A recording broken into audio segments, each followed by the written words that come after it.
Hi, Scott Johnson here from The Instance, and you're listening to the ECMMO Gamers Podcast Network.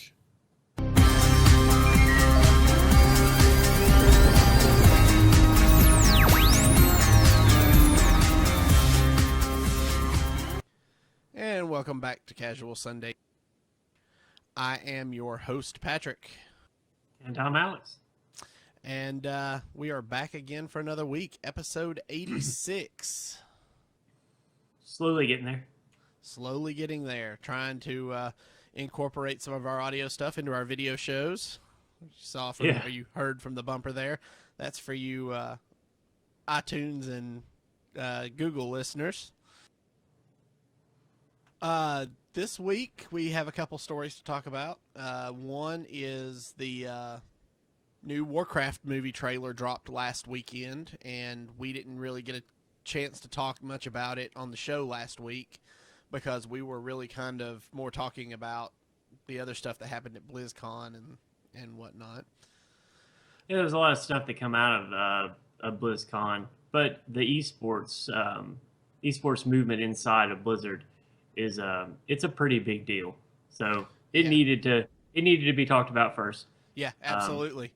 And so that allows us to expand a little bit on Warcraft this week, which I'm really kind of excited about. The other thing I'm really excited about is the new Friday the 13th, the game, which went up on Kickstarter about a month ago. And that Kickstarter ended on Friday the 13th of November.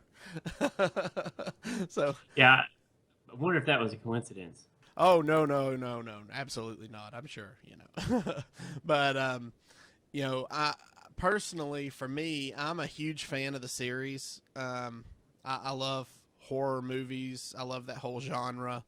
And Friday the 13th was one of the first horror films I ever watched. And it really got me obsessed with the whole mythos and the whole universe in and of itself. And I remember when I was growing up, they had a Friday the 13th game for the original Nintendo Entertainment System. Oh yeah, I played it. What did you think? A couple of times. It was creepy.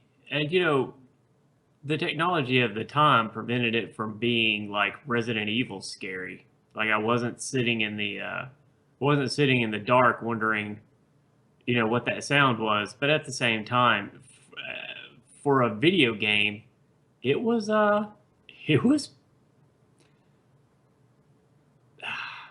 guess haunting. Yeah, I remember it being a 2D side scroller, and yep. I didn't play it much because I felt like it was just really lacking something in the depth of the gameplay itself. I played it just to say I could play it. I mean, I had at least 100 of the original NES cartridges growing up, so I had plenty to choose from. But this game I really felt like could have been more. And well, you have to give them credit for working within the parameters they were allowed at the time. As an entertainment industry, we allow a lot more in terms of fright factor now. In pretty much every aspect, whether it be television or video games, and at the time, video games were just trying to get their foothold in the normal average day American's home. To introduce a game like this and really bring about the essence of Friday the 13th, I don't think that would have set very well with parents at the time, and I think you would have, quite frankly, I think you would have seen a much more involved ESRB earlier, and I guess the timing just wasn't really right for it.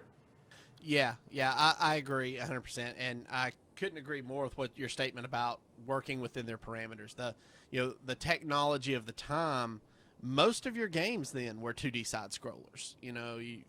It came out in 1989, and so that was a few years before we really made the transition to 16-bit graphics. Right, it was definitely an 8-bit. The music was highly digitized, and yes. But I mean, even then, I thought they did fairly well with what they had to work with. Yeah. Now the music from the movies was originally composed by Harry Manfredini, and one of the great things that I'm looking forward about this game is that they've brought back a lot of the original people who were involved with the first movie, and they are involved with this game. In fact, Harry Manfredini is doing the music for the game. You've also got Tom Savini, who is, if you're familiar at all in the horror genre, he is probably one of the kings of special effects in Hollywood. He did all the special effects in the movies, and he kind of originally designed what Jason would look like in the movies. Well, they've brought Tom in to kind of redesign Jason for a new generation, in this game. He's still going to have his classic hockey mask. They're just going to kind of redesign what he looks like from the ground up. And I'm kind of interested in seeing how this pans out.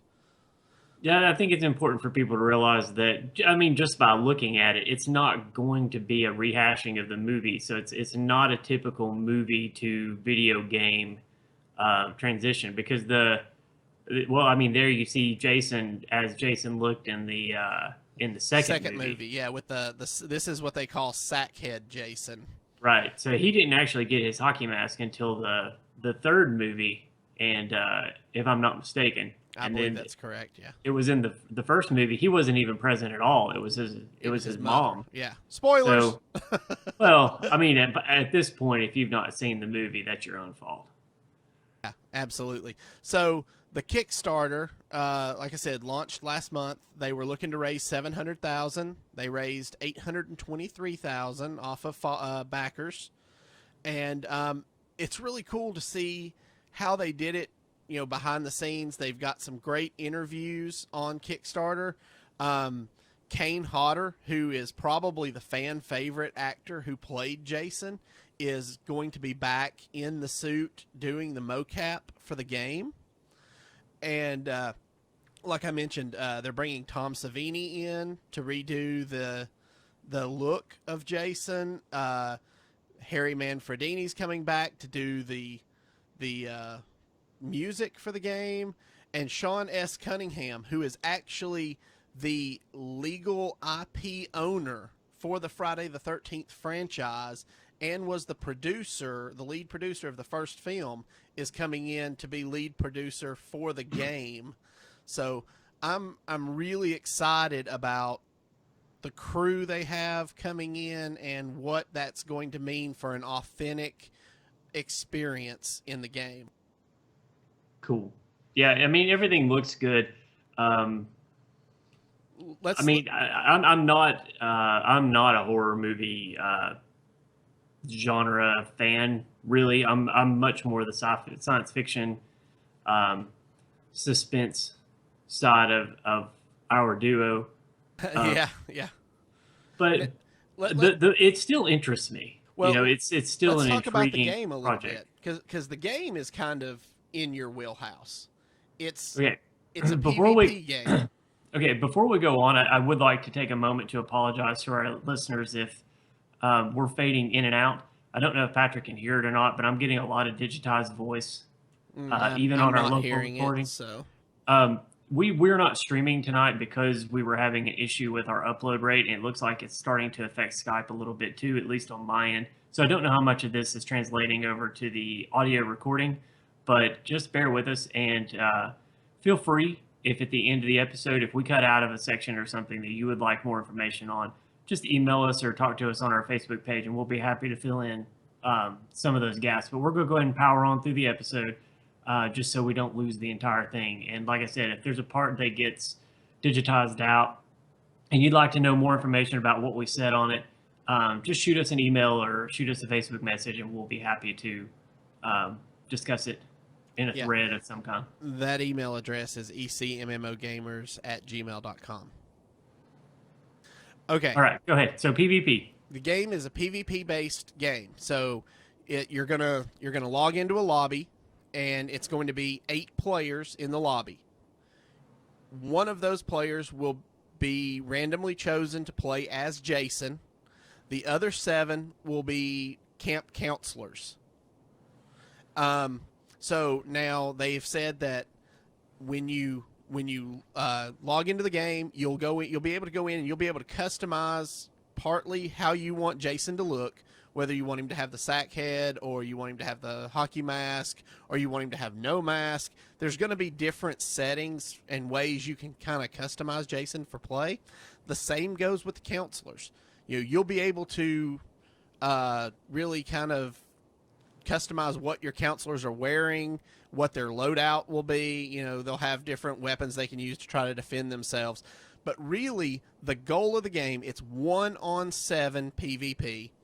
And the goal of the game is for the counselors to try to work together to scrounge up parts from around Camp Crystal Lake to repair the boat to get away. So Jason is trying to kill off all the counselors. The counselors are trying to escape by repairing the boat and getting away. I'm sure there's going to be elements, excuse me, I'm sure there's going to be elements that's going to force the counselors to split up. Because otherwise it would just be 7-on-1 and it wouldn't even be a... And they mentioned that in the gameplay trailer. There is a pre-alpha gameplay trailer that the more counselors that are around, I guess kind of the stronger Jason is. So it really gives him more of an impact, and for them to split up to try to survive better instead of all coming in as a mob. So I'm not real sure. We'll have to see how that plays out once the game is available and goes live, which right now the estimated delivery on the game is next October in time for Halloween. Well, of course, that's a lot that has to happen between now and then. That's right. And the game is already in a pre-alpha state. Kind of. They've been working on another game prior to this that was about a group of counselors and a guy who stalked them in the forest. It wasn't Friday the 13th when they started it, but then they were approached by Mr. Cunningham, who owns the rights, and was like, I like what I see in your build and would like to put the Friday the 13th label on this. So they already kind of had the game started, and then they shifted direction into a licensed branded title. So the bones were there. Now they're just now they're fleshing it out. Okay. Yeah, and that's kind of what they were coming to Kickstarter for. Was they were like, look, we've got like you said, the bones of the game built. We're looking to flesh it out and finish it, and they were looking for that additional funding to help push the game over and kind of get it published. And it looks like they've done that. And I think it's going to be a lot of fun. I like the 1-on-7 PvP aspect of the game. I think that'll offer a lot of replay value. Because, from what it sounds like, you never know going in whether you're going to be playing as a counselor or as Jason. So until you log into the game. Well, I'm guessing, too, that since the purpose of the counselors is not to take Jason out, but to escape, you got 2 different objectives depending on which side you fall on. That's true, yeah. So it's not going to be like, oh, it's 7 counselors, then their job is to take out Jason Voorhees. That's not going to be the case at all. It's going to be the 7 counselors basically want to just survive long enough to build their boat, even if in the end there's just 1 counselor that makes it out alive. Yeah, so it says in the Kickstarter, it says, you get to play as Jason. Let me say that again. You get to play as Jason. You get to stalk camp counselors in Camp Crystal Lake and brutally kill them in new and inventive ways. Grab a counselor in a chokehold, pick them up off the ground, smash them into a tree repeatedly. How about lifting a counselor up above your head as they kick and scream, holding them aloft long enough to walk near a rack of farm spikes. So they're really bringing in the aspect of being Jason in the game. Now, for you, I say this game, it sounds like it is going to be, because it is not being produced through a regular house, it is going to be very bloody and gory. In fact, might even be on the cusp of an AO rating. which we don't see very often. I had no intention of playing it. I mean, just bluntly, I'm not a horror movie fan. I occasionally will watch a horror movie flick, sometime around Halloween or something like that. But I'm pretty picky about what I watch, especially in that genre. So, it's not for me, but not all games are for everybody. And that's, I think, as a gaming generation, I think that's what we need to accept and realize that there's a place out there for all of this. Well, I think that before it comes out, I think it will fall under some fire. I think it'll fall under some scrutiny. I think it will probably be talked about quite a bit as to whether or not it's appropriate.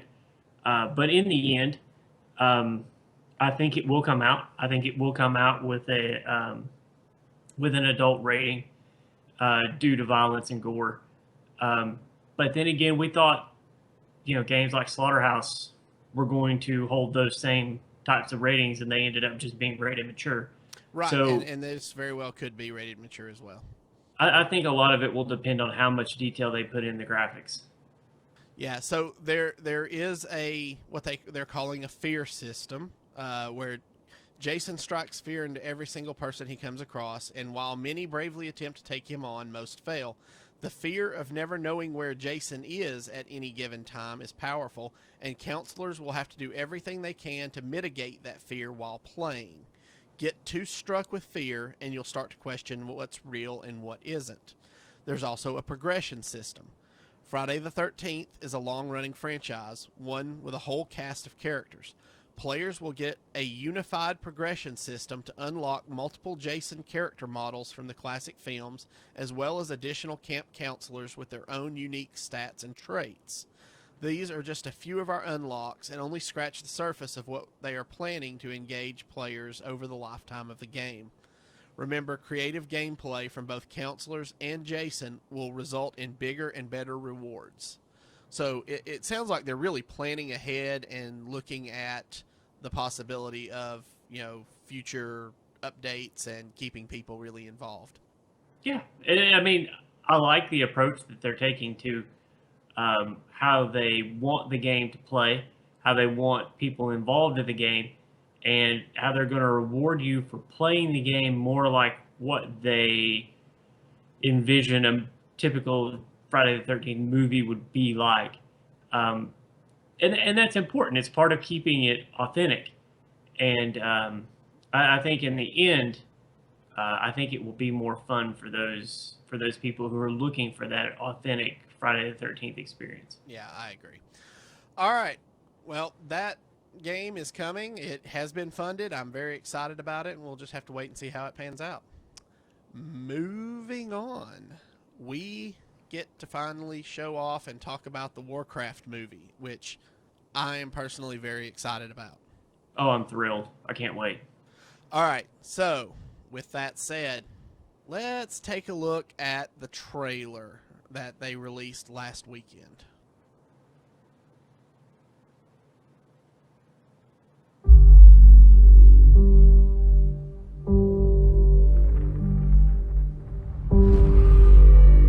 For years, our world has been at peace.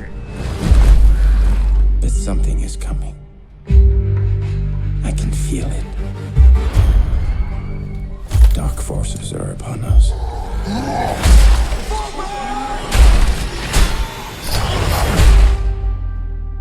Find these beasts, or whatever they are. Our world is dying. There is nothing to go back to. If our people are to survive, we must make a home here. Whatever happens. Whatever happens. If we do not unite, our world will perish. This doesn't need to happen. There is one who may help us. For orcs, there is no other life but war. No, but with the humans' help, there could be. Why are you here? To save our people.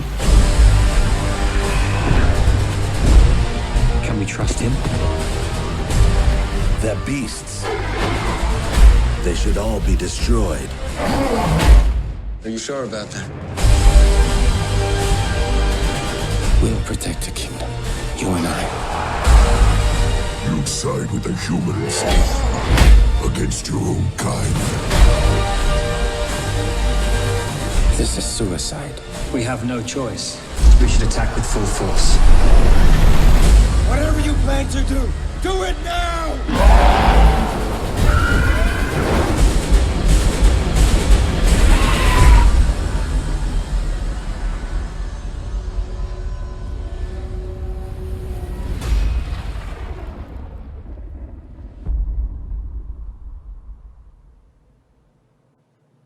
All right, so there's that.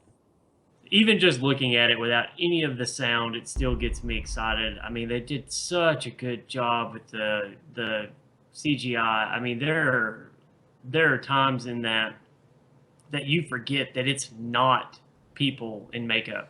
Like, those are not. I mean, sure, they're mocapped, but those aren't real people. Right, absolutely. You've got, God, it's so good. You do have the humans who are there acting against, the guys in the mocap, or acting with the guys in the mocap suits. And man, they've done such a really good job. And there was another interesting article I wanted to show, because this movie takes place 31 years prior to the events of World of Warcraft. So this takes place during what's called the First War in the Warcraft series of games, which were the RTS games. Right. So this would be humans versus orcs. Yeah. So somebody put together a really good... Orcs versus... Yeah. I think orcs versus humans, right? Yes, I believe that's correct. So somebody put together a really good side-by-side comparison, I guess, of clips from the Warcraft movie with their locations in World of Warcraft 31 years after, but before the Cataclysm. So this is from like the vanilla WoW and BC WoW of game locations versus movie locations. So I'm going to pull that up now. And so you can see here is Elwyn Forest, as seen from, looks like maybe a griffin looking down, versus Elwyn Forest in the game. Your mountain ranges in the back. Looks like they've done a pretty good job, location-wise there. Here's Stormwind City, which I find to be breathtaking, I think, when you see it in the trailer. A really good job. And Stormwind Harbor, again, I think they've done a really good job capturing the essence of the harbor. This next one's one of my favorite zones in the game. Spent a lot of time in Westfall, you and I. Yes, we did. And, you can see here, they've even got, the like grain silos right. I mean, they really, their art department for the movie really did a fantastic job. Lakeshire in Red Ridge Mountains. Mm-hmm. Yeah, it's I don't know, like there's so much going on in Stormwind that you look at it, you're just like, oh yeah, that translates well, that translates well, yeah, okay. You get into this and you see Lakeshire and you're just like, wow, I never imagined that it would look that pretty, because that's sort of a bland area in the game. So you're looking at it now, and you're looking at it in the movie, and there's just, and for people awesome. for people who play the game, right here where my cursor is, that's the end. They've got the docks correct. This path right here, I mean, even this is correct. Like up here, it splits. You take this up here, you've got the mines back here where there's a ton of quests. So, Yep. I mean, they've done a great job of representing the in-game locations that players would recognize. Yep. Hellfire Peninsula on Draenor. I mean... I hate that place. All right. But they did a great job with it. Blackrock Pass, where, you know, the humans actually meet the orcs to negotiate. You know, this is a major location in both the movie and the game. I've taken out so many Alliance characters there, it's not even funny. How about all the time spent in Stonard in the Swamp of Sorrows? Oh, yeah. I mean, Great hunting ground. I am so excited to see these locations in the movie. It's just not even funny. The place where no one ever expected to get hit. I loved hunting there. Stormwind Keep. Oh, the days spent here. Yeah, they did a good job. Dalaran, the city in the sky, which You had hoped that would be spectacular, Yeah. but I don't think even we could have imagined that they would have done as good a job as they did. but here's my thing. Was Dalaran airborne during this time period? Because I didn't think it actually went airborne until end of BC. So it would have been like 35 years after the events of the first movie, but I could be wrong there. Because Nah, it used to be on the lake there in north of South Shore. right. And then the mages lifted it up and it went out into Northrend. Right, and I'm thinking you are correct because it was sacked by Arthas first, wasn't it?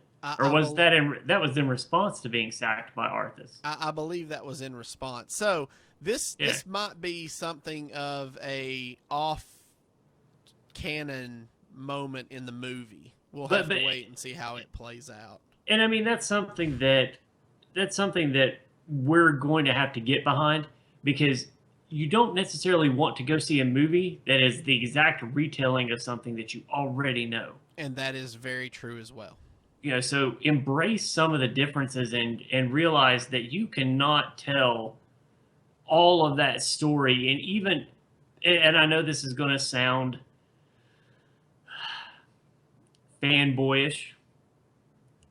I like Tolkien. I do. And I thought that the Lord of the Rings trilogy did a fantastic job of telling those stories.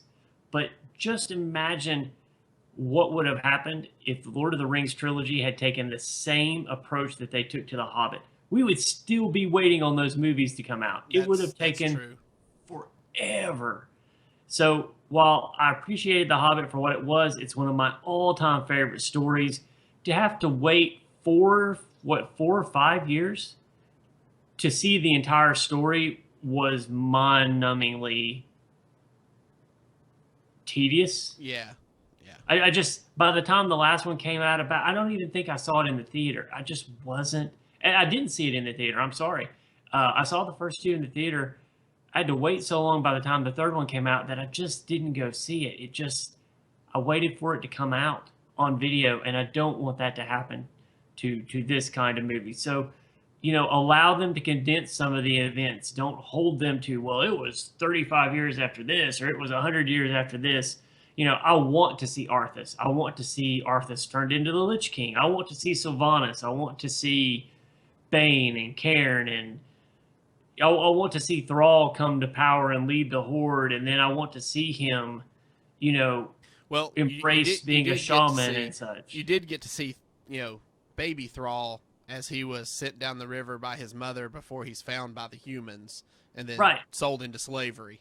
So. Right, but there's so much other stuff that's got to happen before he really takes power. I don't want to see him take power in the 4th movie. If they're going to make 3, I want to see him take power in the 2nd movie because I want the 3rd movie to be an honest to goodness resolution. Yeah. Does that make sense? Yes, that does make sense. And then the last set of pictures here is we have there towards the end of the trailer, which I'm assuming this is Lothar Wren, the king at the time, father of Varian, swooping in to the battle at the Dark Portal where Gul'dan has opened. Well, not Gul'dan. Medivh has opened the Dark Portal to Draenor, and the orcs are pouring through. So I'm really stoked about how this is going to play out, and I'm really looking forward to this movie coming in June of next year. I am too. You know, I'm a huge Warcraft lore fan. Huge lore fan. I mean, everything that I can possibly get my hands on, lore-wise with Warcraft, I have either read or am in the process of reading now. You know, and my favorite characters aren't even in this movie, and I'm still ridiculously excited about it. Yeah, me too. All right, well, I guess that will be it for this week. You got anything else you wanted to touch on? Nope. I'm good. I was pretty excited to see the new WoW cinematic. I don't know that it's going to encourage me to buy the game. I think my WoW days are finished. That being said, the cinematic is beautiful, as we have come to expect cinematics from Blizzard to be beautiful. I was pretty disappointed in the last one. I felt like I just don't feel like it belonged.